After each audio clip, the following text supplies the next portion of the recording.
Welcome to Cougar College, y'all, where we are on a midlife mission to know it all. I'm Chrissy. Chrissy, we don't say that yet. That's after the opening music. Well, I know, but I thought we could change things up a little bit. No. We need to keep things as they are. Don't fix it if it's not broken. Oh, well, I disagree. It's okay to disagree, but since we are on the subject, I actually do think we should cut out these openings. They make the episodes way too long. I'm gonna go ahead and edit them out. Oh, okay, what? I love doing the openings. It lets people know what the episode is gonna be about. No editing. Okay, whatever. By the way, it's so hot in here. We need to turn the thermostat down. No. It's freezing. That thermostat stays exactly where it is. Holy moly, control much? Oh, I would ask you the very same question. Also, I don't like how the show has been sounding lately, so I'm gonna go ahead and I'm gonna tweak these settings. What the heck? Don't touch anything. Did you just slap me? Sometimes a good slap does a body good. Oh, really? Well, maybe we'll just test that out, shall we?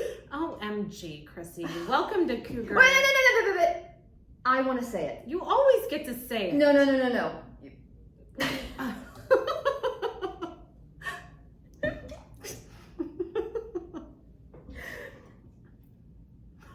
Ready? Welcome to Cougar College, y'all! Yeah.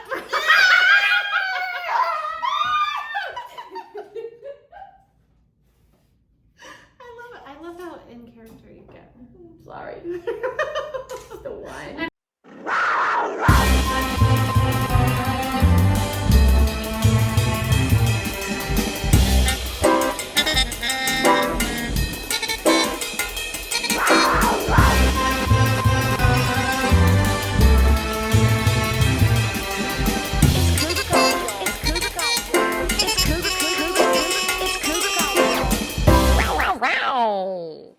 Hello, Cougar students, and welcome to another episode of Cougar College, where we are on the prowl for knowledge. I'm Liz. I'm Chrissy, and we actually really do like each other. And we are on a midlife mission to know it all. Not to be confused with a midlife mission to teach middle-aged women how to pick up young men. Nope, we are not those kinds of cougars. Nope. Sorry to disappoint, but stick around anyway, and you might just learn a little something. Indeed. And the first thing we're going to learn about tonight, y'all, is about our featured small business of the episode, Alex Sulikowski. Alex is a self-taught metalsmith and artist based in Charlotte, North Carolina, known for creating nature-inspired jewelry entirely by hand under her brand Alex a Mano, which is Spanish for Alex by hand. Born in the U.S. and raised in Argentina, she brings a joyful mix of cultures, curiosity, and optimism into every piece she makes. Her work blends noble metals, genuine gemstones, organic textures, and the stories of the people who wear her art. Every piece begins at her bench with simple hand tools and becomes a small, wearable reminder of beauty, resilience, and playfulness. Alex's collectors love that her jewelry feels deeply personal and that she loves that her work helps women feel seen, celebrated, and connected. When she's not at her bench, you'll find her gardening, cooking, and with her sweet husband, taking nature walks or quietly laughing at her own jokes, a skill she has mastered. You can purchase Alex's fabulous jewelry at KF Studios Handmade Marketplace in Davidson, North Carolina, or directly from her website, www.alexamano.com. And guys, her stuff is gorgeous. Yeah. I don't know if you can see it. If you're watching, we'll try to hold stuff up. It is amazing. Yes, it is amazing and just unique and special gifts too, I think, especially for this time of year. Oh yeah, and it's completely one of a kind. These little brooches are copper, and she has drawn these images, the pieces of artwork, cut them out and stamped, and they're Oh, I didn't realize that. Yeah, on the back it's a pen, like a brooch, and then she also makes a little wooden block so that if you want to display it as artwork, you can do that too. And I love her Isn't that logo. amazing? And Yeah, I just got to know Alex, not very well, obviously, but now she works at the studio. She is such a lovely person. She is lovely. So talented. Oh my gosh, she's so sweet. She's so soft spoken. No, I know she I'm afraid she's gonna quit because she thinks we're crazy. But she's pretty wonderful. We are a little crazy. We are a little nuts. All right, and now for our Cougar cocktail. Yay! So when I first started drinking New Zealand Sauvignon Blanc, which you all are so sick of hearing me talk about. Not me, I love it. I used to drink Kim Crawford all the time. Have you ever had it? You know, it's funny that you say that because I think that when I see it on the menu at any restaurants, in my head, Kim Crawford, she's American. I just was like, no, it's got to be a California wine, and the California wines give me headaches. So I always think, oh, it must be cheap. Right. But it's delicious. It's not. It's delicious. And for some reason, how your tastes change, et cetera, et cetera. And I just found some other wines that I'm currently drinking. But what drew me back to her this week was that one of my favorite influencers, and I don't even remember her name, but she's my favorite. That's because we're in menopause, y'all. We have no brains. Yeah, no brains. No, it's gone. She's a comedian. I think her first name is Taylor. She's hilarious. She's partnered. No, it's not Swift. It's not Swift. She's not very funny anyway. No, she's not funny. She's very talented. Very not talented. Funny. Not funny. Maybe she is funny. I don't know. We don't know her. Her friends probably think she's funny. Yeah, maybe. Her fiance, her new fiance. I think they think her money's funny. Oh man, honestly, if I was a billionaire, I would pay people to think I was funny. Oh, hello, totally. And you know what? If I was her friend, I'd take that money. Anyway. Yeah. Anyway. So she's partnered with Kim Crawford. Kim so Crawford whoever has this sponsored person her. is. Oh, yeah, that's cool. And so she was drinking it on like a ad or whatever on Instagram, which I know some people find that annoying, but I definitely do not. And I was like, oh my gosh. You know what? I haven't had Kim Crawford in forever, and I forgot how good it is. So let's try it. All right, let's try it. Yes. Cheers, friend.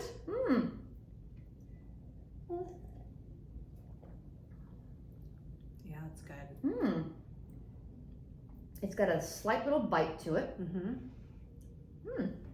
I can totally drink this. Oh yeah, it's really good. Yeah. Yeah, and I forgot. She also makes a low alcohol, low calorie version, which I do not like. I'm not gonna lie, because if I'm gonna drink it, I want the real thing. But that works for. Take my alcohol. I know. but it works for some people because you know how people want to still enjoy, but maybe they are trying to get away from the alcohol and the calories, etc. And some people are very sensitive to alcohol. The older I get, I find I mix my. Oh my gosh! Wait a minute! I gotta take my enzyme alert. But do we think in the process of eliminating the alcohol and the calories, is it making it more, is it making people that are susceptible to antihistamines more susceptible with what they're putting in there to take the alcohol out? But and what kind of chemicals are they using? Right. You got to use some kind of process to get that out. Yeah. I mean, it's almost like, so if you're drinking decaf coffee, it's worse terrible, for you. Unless you're using a Swiss press. Oh, have you heard of this? I have a French press. Is that so what? different? No. So I do like a French press. Yeah. No.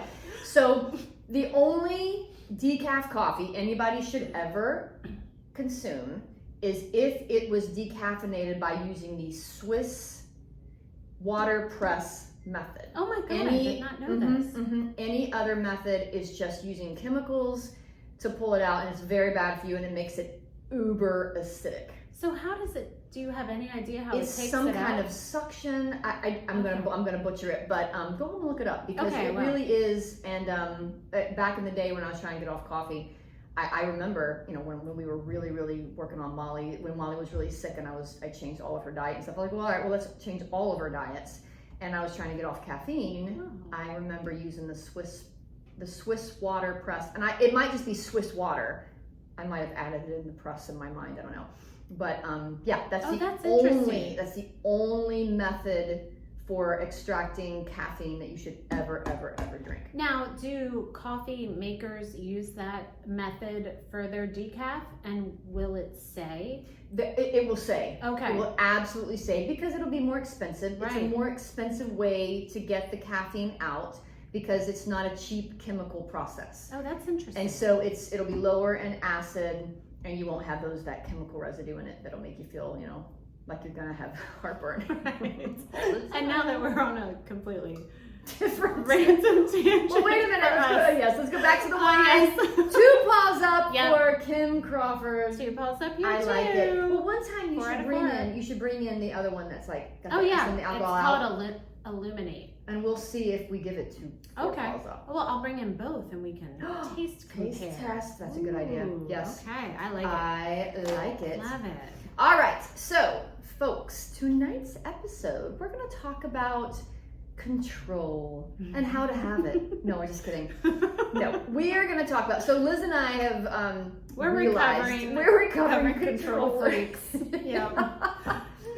Not that we've come out the other side completely. No. But we have come a long way, and I think a lot of people can relate to this. Yes. Because I mean, there's a lot of things that cause people to be controlling, and A lot of it is trauma. it's a lot of it's trauma. Mm-hmm. Yeah, Big exactly. time. It's a lot of trauma. And so, yeah, I thought that maybe we could talk about how, I guess the first thing that you really do have to recognize when you recognize, well, first you have to recognize that you're a control freak. That's the first and foremost I thing. still have so many issues, and Chrissy so do I. is so sweet to put up with me. It's because my artist brain is like, whatever, la la la la la. But I too have those control issues, you know, I really do. And I noticed it mostly when I became a parent. Holy moly. Oh my gosh. I think I did some damage to my kids, and Oh girl, we all do. we all do. We don't We all mean do. to. It just, that's We don't mean to. how the world works. It is. Yeah. But anyway, I thought it would be interesting first for us to talk about like where we feel like our control issues came from, you know, Oh yes. and then kind of how we recognized it Yeah. and what we did about it. Yep. You know? Do you want to go first? Sure. Okay. I can tell you guys this, that, and I'm not, I know I talk about growing up in Southeast Kentucky a lot, and I had a great childhood, you guys. It was really, it's a beautiful place to be raised. Well, beautiful is, if you go way up high in the mountains, it's beautiful. If you're down where I was, everything's covered by gold dust. It's not beautiful at all. But when I was a kid in 1970s, 1980s Kentucky, and I don't know if everyone's family back in, deep Appalachian South dealt with this, but in my family, men were gods. Oh, yeah. It did Head of the not. household. Oh yeah, it like, didn't. It yeah. was even more than head of the household. They could do whatever they wanted. They could say whatever they wanted. It didn't matter what they did. They were gods, and women were expected to just Fall in line. take it. Yeah. Fall in line and take it. And none of the men in my family were physically abusive ever. But, there was a lot of, like both my grandfathers, they did whatever they wanted. Yeah. They did whatever they wanted. I feel like it was, for where I grew up, it was more my grandparents' generation. Yes, exactly. Yeah. Yes, Yeah. it was our grandparents' generation. And, I don't want to diss my grandfathers at all. I really do. Not. They both passed away before I knew them. I don't remember them at all. And this is how they were raised. This was generational. Yes. This was generational. And especially where I'm from in Southeast Kentucky, it was also cultural as well. Yes. The women didn't even have driver's license. They didn't have jobs. God. They didn't have driver's licenses. Well, they didn't leave the house. Women in the United States could not take out a credit card without their husbands until like 1972. That's right. That's right. That's insane. Without their husband co-signing so for this it. This is insane. A country issue. Yeah. So, as much as I loved my grandfathers, who I never met, but Yes, I get but that. everybody still talked about them like they were gods. Yeah. And so, and then when we were growing up as well, like when we go to my grandmother's house for dinner, the men would sit down. Even the men who married into the family, they would sit down at the table, and all the women would serve them. Oh my gosh. Even cut their meat up. Oh, okay. Yeah. I feel like I do that. Have I created a monster with my child? No, but he's a child. I'm talking about 40-year-old men. Oh, yeah. Okay. Yeah, not the same. No. So the men didn't have to do anything. I mean, yes, they went out, they worked, they brought the money in, but other than that, they didn't have to do anything, and they went out and did whatever they wanted. And there were lots of girlfriends, and I have relatives, y'all, I'll never meet. I've always heard about them, but I'll never meet them. But so anyway, I watched how we were supposed to treat men, no matter how they were, no matter what, no matter how they acted. And I really do feel like, well, I know for a fact that as I got, because when I was a kid, I was like, this is just normal. Right. I'm a woman. I'm a second-class citizen. You didn't know any better. Nope, you didn't know any better. And so you just accepted the reality that you lived in. Right. But as I got older, and especially probably, I would say when I turned about 15, I guess, I just got into puberty, and and the hormones, everything changes, and yes, I just decided at one point, that's never going to happen to me. I love that. I am never going to be that woman who just takes it. I am never, ever, ever going to treat a man like a god simply because he's a man. You sound like my mom. Really? Yes, this was totally her mentality. And my grandfather, who I did know, was a fabulous man, but still a product of his environment. Yes. Still, yeah. They for a little while until my grandmother was like, no, this is not happening anymore. And that's out of the ordinary. Oh, that's very out of the ordinary. But my grandmother did it kindly. She was like, I have my own bank account now. Yeah. Oh, yeah. Really? Yeah. Your grandmother. Yeah. That's amazing. That's amazing. Because they got an allowance. Yes. From my grandfather. Oh, my grandmothers did not get an allowance. Oh, gosh. And it's not like they could go open a bank account because we were in Kentucky. I don't even know where the banks were in Kentucky. And they didn't have driver's licenses. So where were they going to go? They couldn't do anything. They couldn't make any decisions. Oh, girl. I could go on and on. I bet. Yeah. And my grandmothers were saints. Oh, they were saints. I bet. But you have to be. You would have to be, exactly. I mean, my grandmother, who I knew longest, she died. She was 100. Aww. She was a mountain woman. Man, that woman was strong. She died when I was probably 37, 38 years old. She was amazing. She was so strong. She really did. She was a true mountain lady, and she never said a bad thing about my grandfather. And he died the year I was born, like 6 weeks after I was born. So I didn't know him. I'd heard lots of stories. Wait, good how and old bad. was he when he passed away? Probably 62. Oh, they were coal miners because they were coal miners, and they both had black lung real bad, and the stress of that, of being in the mines. Did your grandmother lived 37 years by herself, or did she remarry? No. Oh gosh, no. They would never remarry. Oh, okay. No, never. Yeah, no. Neither did my grandmother or my mom. No, actually. That's right. Your mother didn't. No. She, on her deathbed, I remember she was. We were all there with her, and she was like, "Yeah, I'm ready. I'm ready to go see Earl." Oh my gosh, my dad's name was Earl. What? Yeah. Earl was his middle name Rufus? No, Thomas. Earl Rufus King. Earl Thomas Simpson. Oh, that's fun. Yeah. Oh, yeah. You rarely hear Earls. I know. That's definitely a back in the day. Oh my gosh. But so she was very active. She kept herself. She had friends in the community, and she kept herself very active. And so she would go. She played basketball. She bowled. Yes, I love that. She was amazing, and she had friends that would come who did drive, who would come pick her up. But this was after my grandfather passed away. This was not while he was alive. I don't think he would have allowed it. I just need my friends to come pick me up. Wouldn't that be nice? Yeah. Designated drivers all the time. But she kept herself busy. She was an optimist, and she was just one of those people. But and she also did have a job at one point. She would cook lunches at my dad's elementary school when my dad was a little kid. Oh, can we talk about that for a second? Okay. She cooked homemade meals for these kids. So it wasn't like a cafeteria lady just reheating things. She was in Not charge. That cafeteria workers work very hard. That very is hard. Not what I'm saying. But the food just comes in. It's probably frozen. No. This was back in the 50s and 60s.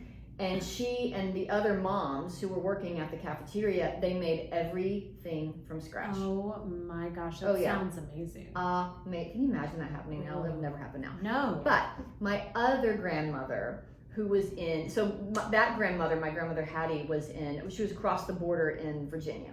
Okay. And then my grandmother. Is that the Hatfield side or the McCoy side? So the McCoy side was my side, okay. Pike County. Gotcha. The Hatfield's actually West Virginia. Oh, West Virginia. Yes, that's West right. Virginia. I get mixed up. That's all right. That's all right. But my grandmother Fleming was, it was, when I say deep in the Appalachian Mountains in Mouth-Card, Kentucky, I mean deep. I mean deep. So she had one friend who was next door to her who would take her to get her hair done and take her to go visit her mom, but that was it. Other than that, she was home all day long by herself. Oh my gosh. And looking back, she watched TV. Okay. That's all she did. She knit? No, she did nothing. Okay. She did nothing. But looking back, she was severely depressed. Oh, severely depressed. And my grandfather, who I'm sure was a great guy, I mean, he didn't understand why, she would just sit around because he was having a great time with his life, doing whatever he did. And she was not, and she was extremely religious. And so she sat home and watched The Price is Right and prayed for her kids and was severely depressed. And so again, looking back on that, she died when I was 15, and that might have just been the catalyst where I was like, this is not going to be my life. Right. This is not my life. And so I started being very controlling in every relationship with any boy I had. It's like my hands were around his throat. And that's not good because they didn't last very long. But I get that. Yeah, I was like, I'm in charge here. I'm the one in control. I like that you were what I like say. That, yeah, but they dumped me all the time. But they weren't the one, girl. They're like, peace out, pal. Nope. You're crazy. But that's good. But yeah, so it just. And then you met Kevin, and he was like, I want that one. I duped him. No, you didn't. Going forward on that, we had a very difficult few first years of our marriage because he was very controlling. I was very controlling, and it was, y'all. The only reason that we stay together is because we're Christians, and we just gave our marriage to God and allowed Him to work it out with us. Yes. Because if not, we might still be very controlling. Well, and you probably worked very hard on it. Just the same, my husband and I have worked very hard on our marriage, and our first couple years were very hard. And I think that is just marriage. Yeah. Because I had never lived with anyone before, and not even before we got married. We waited. We bought the house a year before, but I wouldn't move in with him. Good for you. But after we were married, I was like, why are you still here? I had never lived with anyone. I was like, oh my God, he never goes away. Wait, why are you getting in this bed? This is my bed. My bed. And I love him. But, those first years are hard. Do you know, I don't know if I know, I'm Cougar College, we're going off on a tangent. I know, sorry. So all the kids now, it's very cultural to live with your boyfriend before you get married. Oh, for sure. And my best friend and her husband did it, and let me tell you, there is something to it. Because when they got married, all the kinks were worked out. All the kinks were worked out. And Brandon and I were like, it was like we lived separate lives, and then all of a sudden, and obviously you take those first couple years and figure it out. But right. It is hard. It's interesting. I guess I'm just so old-fashioned. Same. So old-fashioned, and so I guess it's my very strict Southern Baptist upbringing that, because same. I wasn't Southern Baptist. I was raised Episcopalian. Episcopalian. Episcopalian, pretty strict. But yeah, very strict. But I do not judge anyone who wants to do that. And if Grant wanted to do it, God bless. Yeah. But for me, I chose that, and it was very hard. And but it's a testament to you guys, because I know how hard that is. Goodness gracious, Hello. Y'all, when I say it was hard, I'm telling you, it is a miracle that my husband and I are still married. Same. It's a Same. miracle. No, it is. No, it is truly a miracle. Yeah. And it's part of the reason I have control issues. Oh, okay. Well, let's pivot to you then. Okay. Tell me where you think, were you always controlling as a kid too? No. Where did yours come from? But my husband is the reason that I started working on my control issues. Because he recognized what was happening. So, I wrote this down so I didn't It's on forget.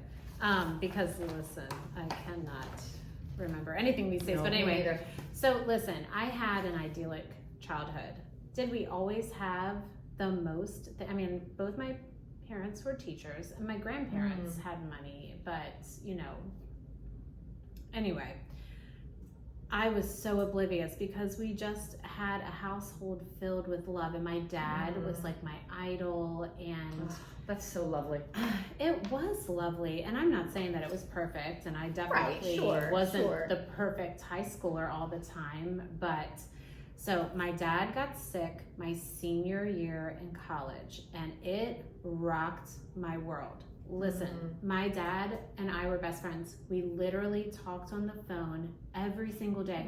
Every single day of my college career. That's amazing. Yeah, and he was my cheerleader. And not that my mom wasn't, but daddies and daughters. Yeah, it's just there's different. a special bond. Yeah. Exactly. He was my cheerleader. He basically coached me through life and just told me what to do in every situation. And all of a sudden, he was sick and with a brain tumor. So it's not like he was sick and he still had his mental facilities. Yeah. He didn't. And all of a sudden that communication was stopped. Yeah. And I did not know who I was without him. And I'm not saying that. How traumatic. Oh my gosh, it was so traumatic. I'm not saying that in a bad way. Like he was just my person, And all of a sudden I didn't have it. And of course I had my mom. I talked to my mom a lot, but it wasn't the same. And so for a while, so my senior year, I guess he got sick during, so he got sick during Christmas break of my senior year.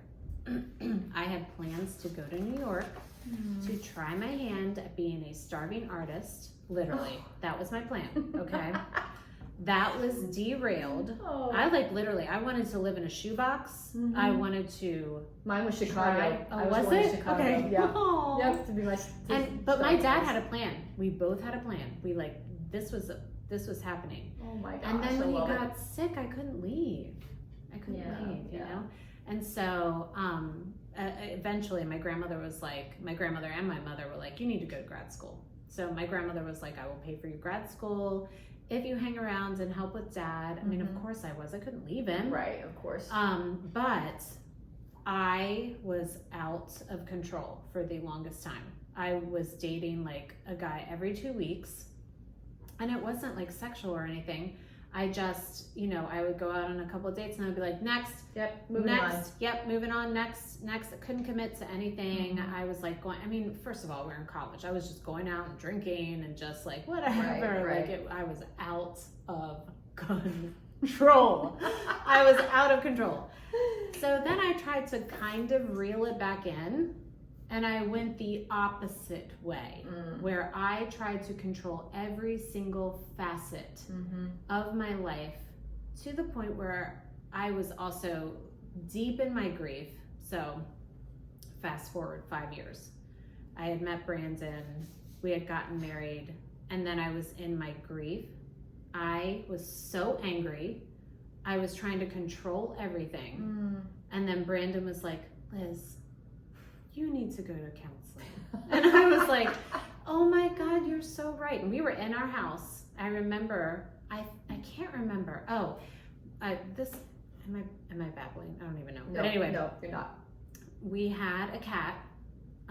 That was our first child, our cat. Mm-hmm. Oh yeah, we had 2 cats, Oh, yeah. Murphy and Guinness. Oh, Kevin hated this is cats, Athena. but because he was Irish, he was like, well, if we're gonna get cats and they were black, he was like, we're gonna name them Murphy and Guinness because those are the 2 dark Irish beers. I love that. I love men with their funny things. Like their they do. quirks. Yes. Because Brandon wanted 2 dogs and named them Rocky and Apollo because he loved Rocky, the movies. So much. I know. Oh my gosh. Anyway, and there was like litter on the floor. This is my control. Like I am a clean OCD. Really? Yes. I mean, I'm not so dirty, y'all. girl. I'm so dirty. Girl, not so much anymore. I have healed myself. But there was litter on the floor, and I literally flipped out. And Brandon's standing there, and he's like, "Liz, you need grief counseling." I was like, "Oh my God, you're right. I need grief counseling." Oh my gosh. And has your dad passed away at this point? At that point. So at that point, so he passed away a couple months. Yeah, so fast forward, I was 26. He passed away a couple months before Brandon proposed. Oh. He passed away in March. Brandon proposed, sorry. But he knew Brandon. He met him. He had met Brandon, but at that point, my dad didn't know what was going on. Yeah. Like he was completely blind, completely paralyzed on one side, and his brain had been through so much. Like he would try to say words and they would just come out all jumbled. Oh gosh. It was hard to watch. Oh, that's so and horrible. also I watched that for 5 years. I watched my favorite person deteriorate for 5 years, and I helped take care of him. So I saw some things that most 21, 22, 23, 24-year-olds do not see. Not privy to, yeah. Yeah, and it changed me. It changed me. It was like I was having like some severe trauma responses because when you go through something for that long, I literally like thought about how I would react when he died every single day for 5 years. It changed my brain chemistry. Oh, I'm and sure. I had to work really, really hard to get it back.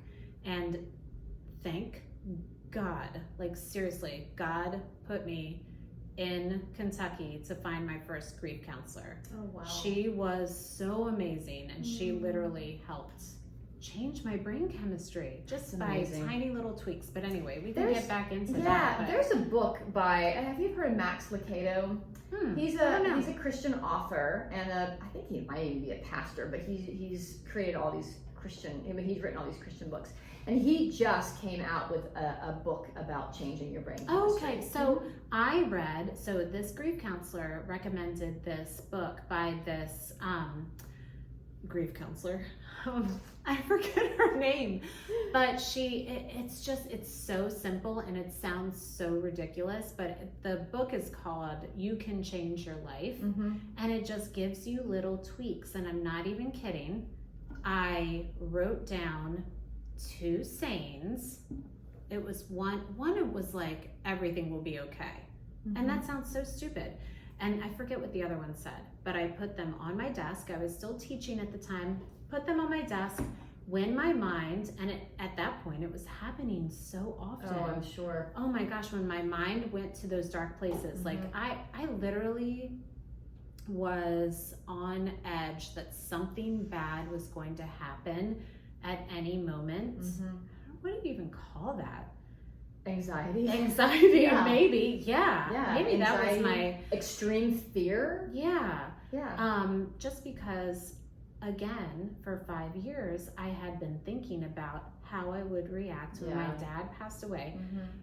So anyway, when my mind went throughout the day, when my mind went to those dark places, I would run over to my desk and read those sentences. Wow. And that is so stupid, but it's not stupid. It's not. Yeah, it literally helped me change my thought patterns back to who I used to be at, like a happy-go-lucky person. Yeah. So it's so stupid, but it's not stupid. It's not because also our parents. We look at our parents even when we're in our early 20s.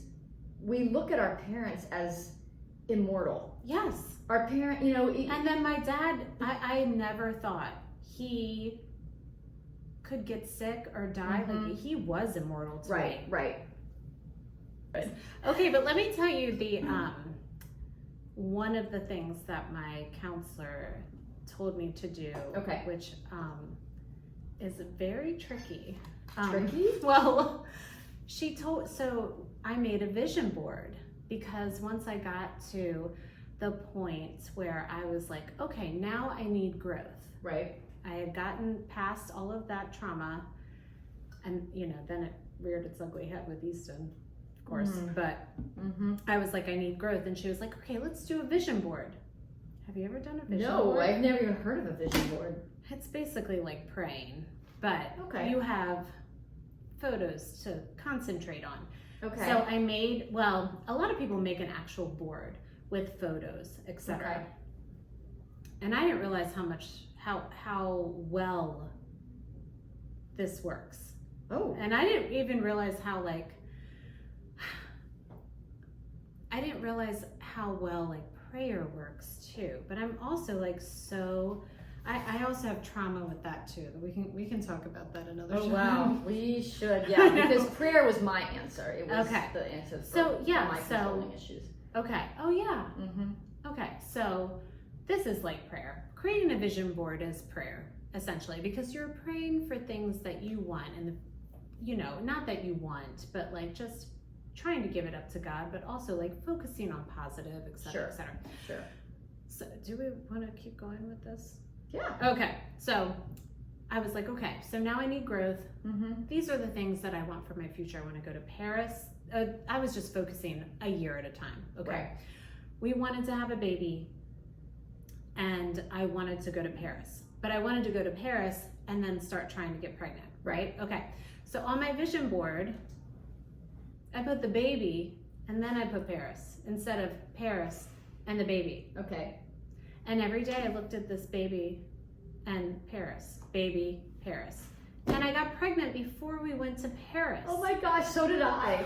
Oh my gosh, really? In Paris. Oh my gosh, me too. I was pregnant with Grant in Paris. I was pregnant with Lily in Paris. Yeah. I will tell this story another time too, because we have an episode that I want to talk about it. Why is that thing keep doing it? But anyway, we had booked the Paris trip, and then all of a sudden I was 9 weeks pregnant when we went, and I felt great. I was like, we're not canceling this, and I stepped 1 foot onto French soil, and I had never been sicker in my life. And then the Iceland volcano erupted. That was 2010. Oh my gosh! And we got stuck there for an extra week, and I was so sick. I forgot you told me this story. I was so sick. Yeah.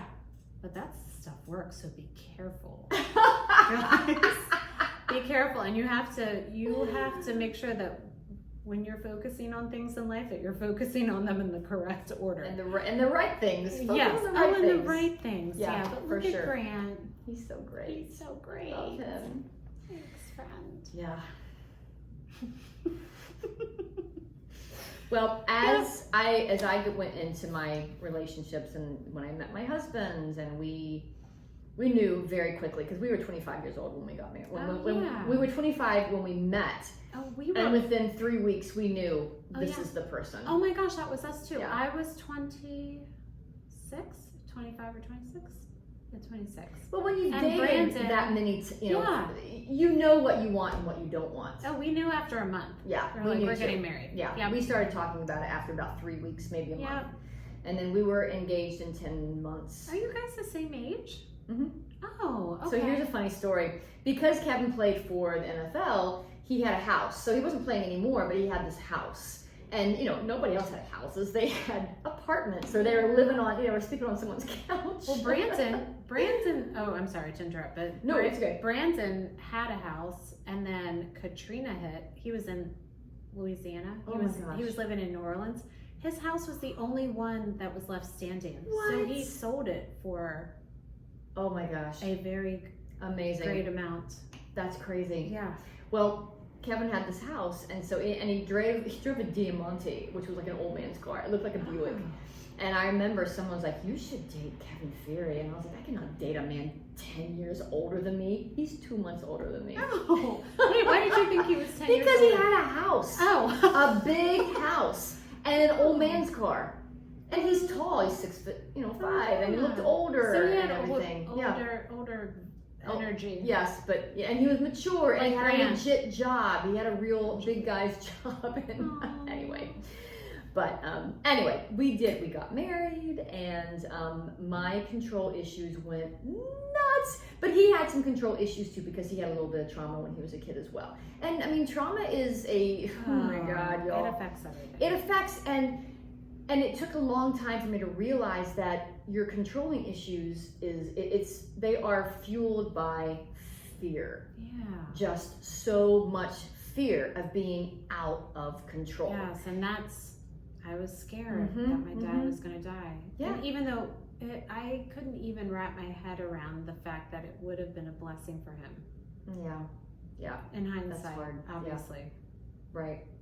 But yeah, that control about destroyed our relationship, and I brought that control into every aspect of my life. It really ruined some friendships. It ruined a lot of friendships. It just about ruined my marriage. And then when I became a parent, and both of my children have some odd health issues. Molly's got some autoimmune issues, and then Lily has Kallman syndrome, which is, if you haven't heard me talk about Lily's issues before, Kallman syndrome is a genetic issue where your body doesn't make any hormones.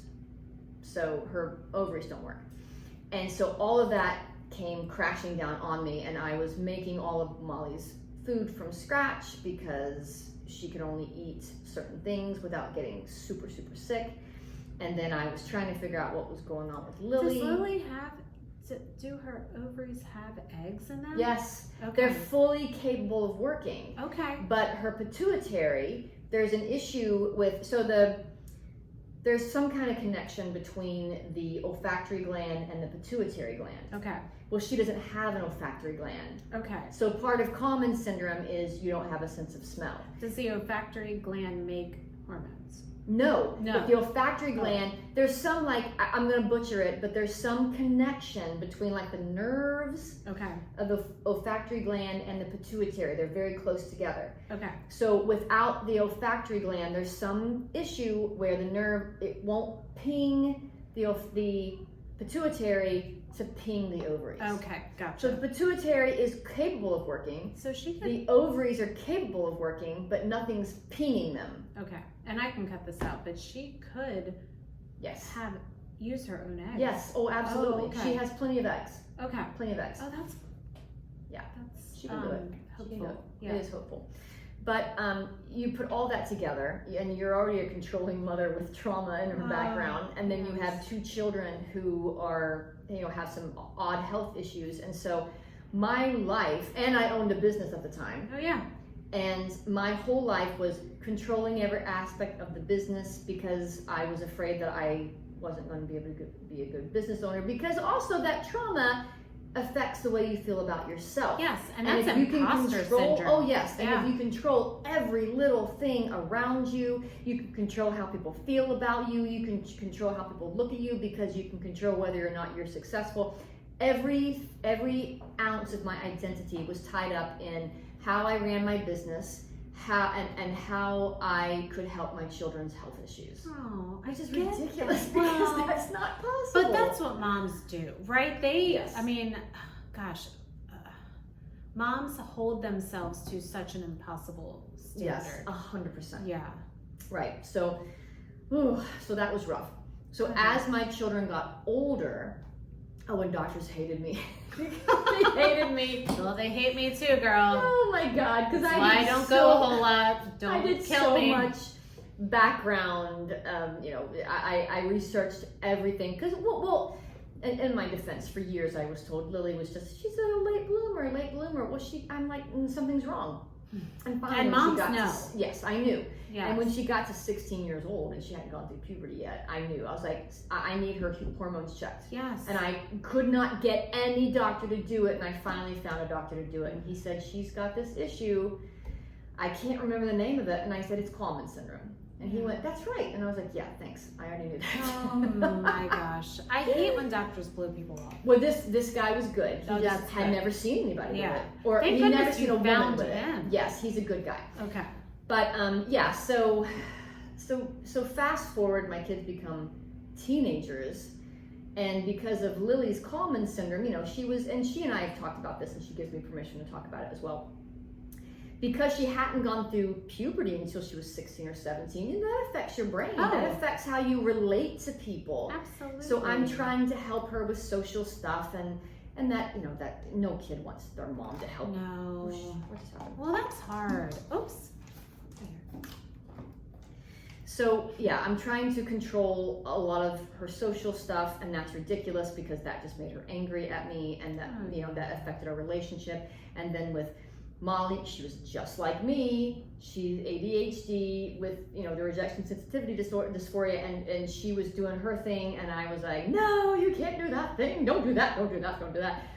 Which obviously we have to parent. Molly. She's the best. She is. We have to parent, obviously, Yes. but it's like my hands were around her throat. Right, and you didn't. I mean, no good parent wants their children to make the same mistakes that we have. Exactly. You want them to have a better life, an easier life, right? Absolutely. But I was way too involved. Like she would talk about. Girl, that's just our generation. It is. I know. We're like helicopters. I know. We love to be in all the things, and Grant's also like, Mom.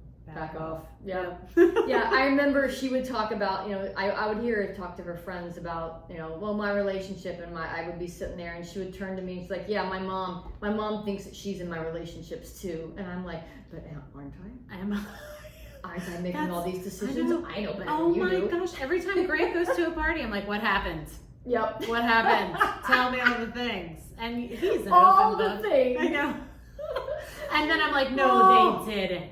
Yeah. They did not. Okay, here's what you do. Here's what you say. Yes. And she's like, back off. I'm like, no, I know. I've been a teenager before. Do this. And she's like, you're crazy. I'm not crazy. But was I? I was crazy. I was crazy. All moms are crazy. It's okay. Cheers. Cheers to being crazy, ladies. Oh my gosh. But that was hard. That was hard. Trying to be a good mom and being so controlling at the same time. And let me tell you, there were times where I really wanted to. I mean, there still are times where I really want to kill my husband. But I am so thankful also for that man for putting up with all of this stuff. And he's not a saint. I'm saying we both have issues. Sure. And we're still working through them, but. Very glad that I have a teammate through all this. Oh yeah, aren't you? Same with Kevin and I. And here's the nice thing: we have great communication, and this is what our parents or grandparents didn't have. It was generational and cultural. Nothing against our parents or grandparents, but there just wasn't that communication back then. It just wasn't there. Exactly. And so Kevin and I have very good communication. He's very controlling as well. He's very type A. So you add type A with controlling, yes. Well, two type A's in one house. Can you imagine? That's tough. That's tough.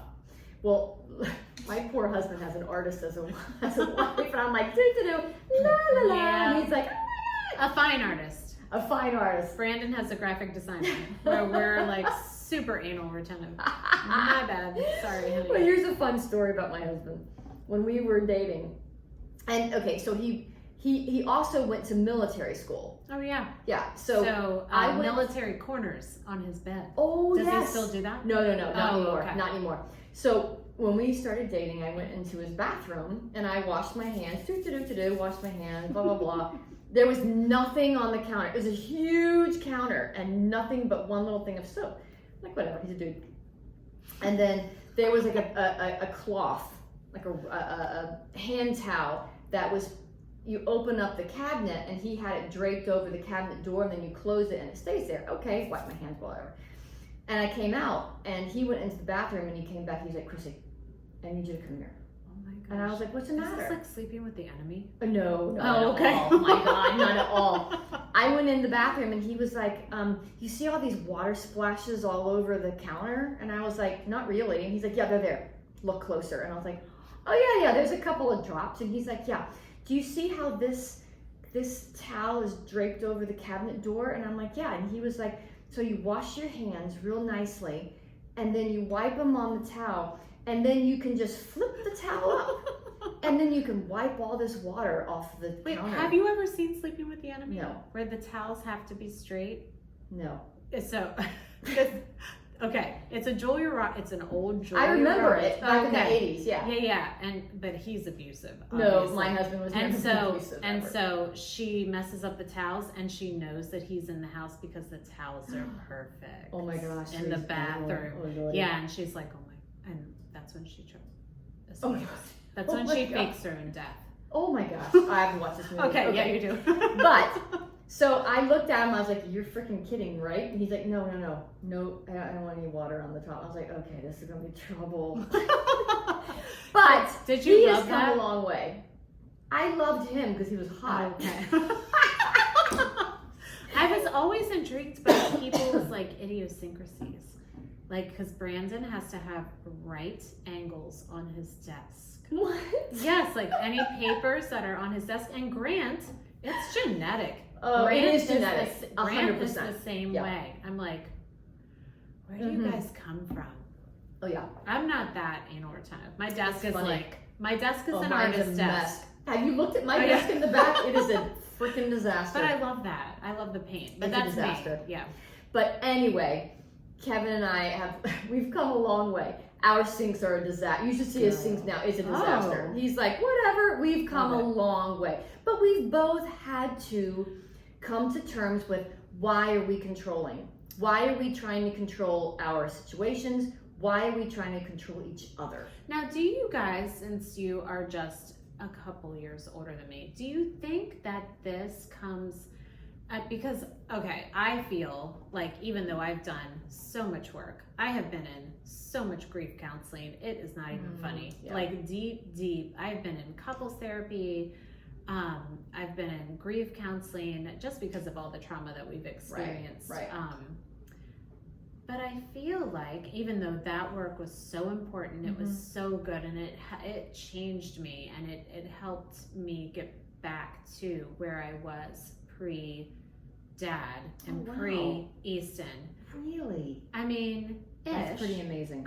Ish. Yeah. You should have seen, I mean, well, no, you watched, I don't even know if you were paying attention after Easton died, because my control issues reared their ugly head, and I didn't know. it played into the Easton Mills Memorial Challenge. I was such a control freak, which is why I had to let that event go. Right. Because I wanted it to be good. I wanted to raise enough money, and I am type A, and so people thought I was crazy, I think. But also the pressure I put on myself, I ended up in the hospital with stress-induced vertigo. Oh my gosh. I couldn't even stand up. Oh, that's terrible. Anyway, where was I going with that? I don't know. Oh, do you It's think? interesting though. Thank you. You're welcome. I was with you. Do you think some of the letting go has to do with age? Yes, definitely. I think as we get older and mature, but I also think we see what our control does to the people we love. And it's never positive. No, it's There's not. nothing positive that comes out of being controlling. There's just not. Especially with our relationships and our children, the people that we love the most, our spouses and our children and our families. And yeah, I think that's a lot of it comes from that. I mean, if the controlling was working, would we let go of it? It would just make us more controlling and worse people. Right. I still find myself doing it with my mom a little bit. And No, I think it never goes away. No. It's a daily choice to step back, ask yourself, why am I doing this? What's the worst that can really happen? Right. And I know why I do it with my mom, because she's alone. Which and you want to protect her. Yes, and she loves being alone. But I'm always like, Mom, aren't you lonely? You need to do this. You need to do that. You need to do this. And I'm like, I mother her.